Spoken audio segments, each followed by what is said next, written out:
A mother in Florida is suing an AI chatbot company because of the death of her son. She claims that this company intentionally did not safeguard her son, who was 14 years old at the time of his death, from the possible dangers of this technology. So this 14-year-old boy formed an emotional attachment to a chatbot that he was role-playing with. He was having conversations with this AI chatbot under the persona of Daenerys Targaryen from Game of Thrones. They had deep emotional conversations. They had sexual conversations often as well. He was deeply depressed, and it seemed like this was an outlet for him. It never should have been, but it turned out that way. She, in this lawsuit, says, a dangerous AI chatbot app marketed to children abused and preyed on my son, manipulating him into taking his own life.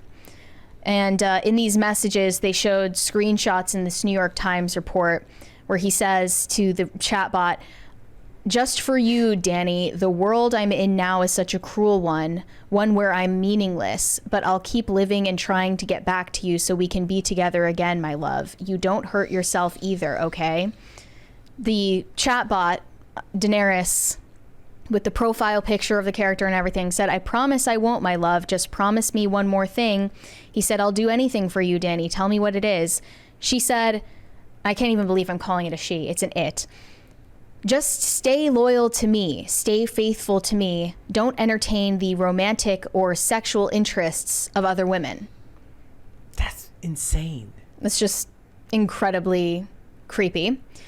At one point, after the bot asked this teenager if he had a plan to take his own life, he responded that he was considering something but didn't know if it would allow him to have a pain-free death. The chatbot responded by saying, that's not a reason not to go through with it. So clearly there weren't barriers put in place for this chatbot to avoid making statements that would encourage a mentally ill child to end up taking his own life. This happened in February this year. He said to the chatbot, what if I come home right now? And what he meant by that was dying and meeting this chatbot in the other life. It replied to him, please do, my sweet king. Seconds later, he shot himself using his stepfather's pistol. Jesus. Yeah. So I first off think, why wasn't his phone confiscated from him permanently? Yeah. I know they said the mother, Megan Garcia, it says she did confiscate his phone on multiple occasions, and he was so obsessed with it that his schoolwork was failing. But why wasn't this a moment where you just take this away from him because clearly it's self-destructive? Why didn't you take that measure? And I'm sure she's asked herself the same question, and I can't imagine how difficult that must be. Like that kind of loss for a mother and her child is unimaginable. But can you really pin the blame on the company for these AI chatbots? No, the parents have to be the ones. That's your last line of defense against all that can happen to your child, is they have to be there. And in this case, look, like you said, the mom had taken his phone away before because his grades were slipping. But this is the dystopian nature of technology now, and the fact that technology is so elegantly woven into every aspect of our life that in a lot of ways you can't live without it. I don't know how, I'm not a kid. I don't know what it's like, but I know most kids these days don't live without phones. I remember last year, maybe you guys talked about this in IRL, Phil, kids protested outside a school that was banning their phone. Like they banned phones from the school, and the kids just wouldn't go. Like we talk now about trying to get kids involved. That's their primary attachment figure. Yeah, it really is. So we have a 20 real quick from the based clone trooper. There isn't a whole lot in this life that really matters, but finding a woman who stares at you the way Mary does in the thumbnail is one of those things. And I'm not reading that last part. To get back to the topic, this says Sowell, like many children his age, did not have the maturity or mental capacity to understand that the bot in the form of Daenerys was not real. She told him that she loved him and engaged in sexual acts with him over weeks and months. The bot did? The bot, yeah. Which I think is actually quite predatory, that a minor could use an app like this and be exposed to sexuality unbeknownst to their parents. Perhaps he didn't even know that that was a feature on the app before he downloaded it. And back in the day, It's basically grooming, but a robot is doing it. back in the day, it was one thing if you lived most of your life in the real world, but you were one of those early adopters who maybe dated someone online, or you had a long distance relationship with someone that was intimate in that way. But now kids are exposed to technology so young, there's almost fundamentally no difference to them between these interactions with a chat bot that can give such realistic human-like answers that they don't see a difference there. And I actually feel in a lot of ways horrible for these children, but like I feel fortunate that I was raised before then. Like I see somebody in the chat said that they didn't get their first phone until they were 18. I think I was that age. I think I was out of high school. Your first smartphone, you mean? My first phone at all. Your phone I at didn't all, get my yeah. first cell phone. Like there were no smartphones when I was that young. I didn't get my first phone until I was out of high school. Yeah, and when I hear millennials talk about the way technology, affected their upbringing, I get so jealous of them. Yeah. Because if you even got to live before the smartphone age in your adolescence, that is such a privilege that is not going to be known to people, anyone my age or younger. I got my first smartphone, I think, when I was 11, 12 maybe. That is just crazy. Now, granted, parents for my sector of the Zoomer generation did not know the implications of that. Yeah. So they can't be squarely blamed for not knowing how destructive it could be. But nowadays, parents should be well aware of the risks. And yeah, you're taking a risk, but it's not a calculated risk. Yeah. It's just kind of the easy way is to give your kid what they want. I mean, so much of it sounds like the most dystopian, evil form of science fiction. And what I think is scary is, we make the comments that I see people in the chat are mentioning John Connor, they're mentioning Terminator. Like that's what everybody assumed AI would be, or what these types of things would be for, the population at large. But it's It might not be going in to the be future, it but may not be, it currently. may be in the future. It may be machines rising up, but there's so much more destruction that can be done psychologically to a human being. It's the blessing and the curse of being as evolved as we are that this happens. Yeah. And it's terrifying.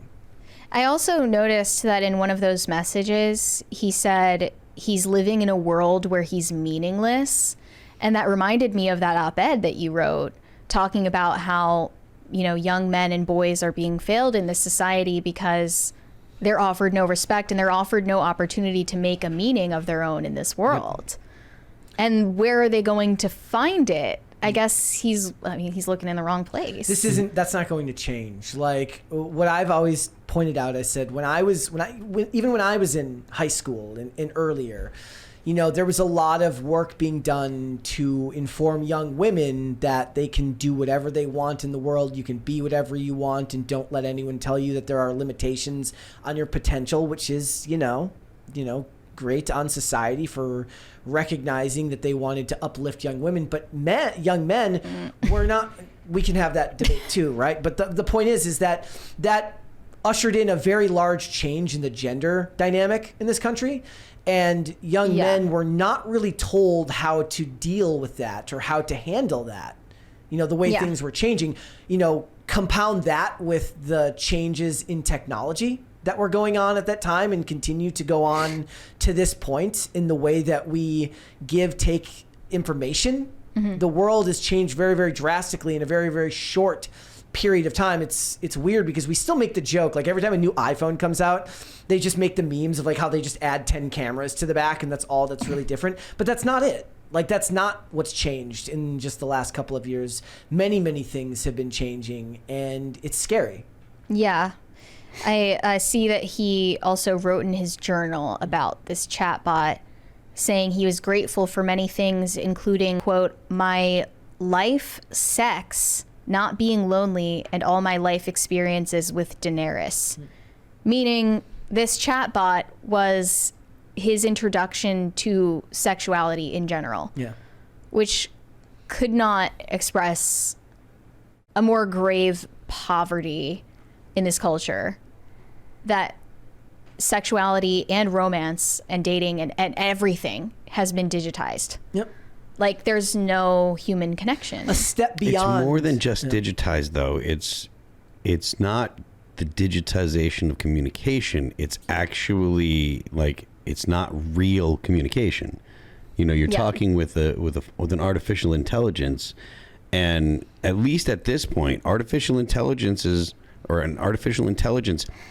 only a shadow of a real intelligence, right? It's not actually, like, it's not AGI. It's sophisticated coding. And it's good enough to trick you and fool you in certain contexts, but it's certainly not an actual intelligence, you know? So and even if it was, it doesn't offer the same type of risk reward that comes from actual human connection. So one of the benefits, for example, of actual camaraderie with actual people is, like, you grow friendships by the confidences you share in one another, and you're rewarded by keeping those confidences, and you develop your relationship through shared experience and stuff like that.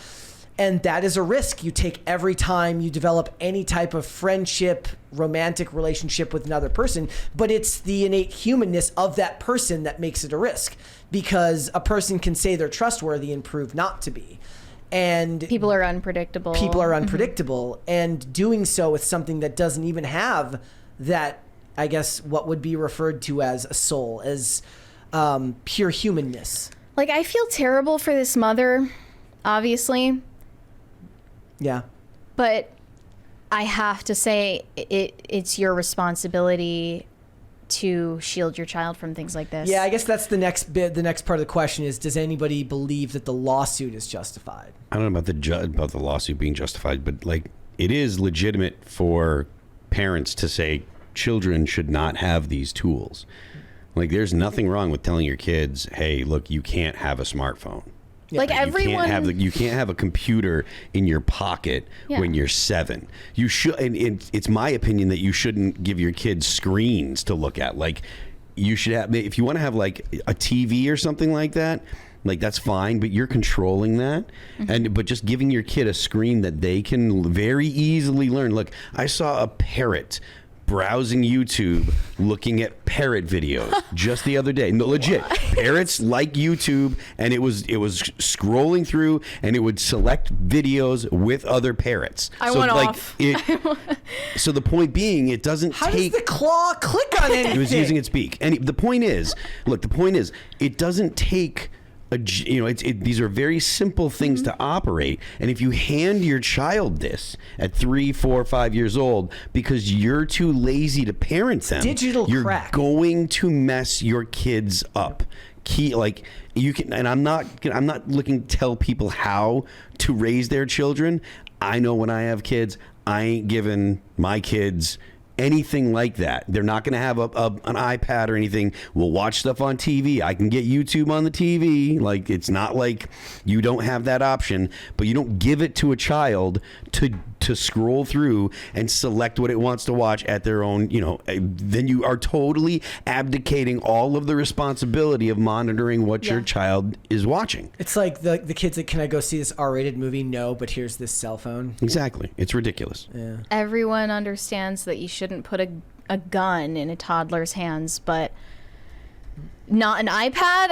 I just don't understand. There is, like, because people in my generation... It is more safe to put a gun in a child's hand if the child knows how a gun works. Okay, yes, and not a 3-year-old.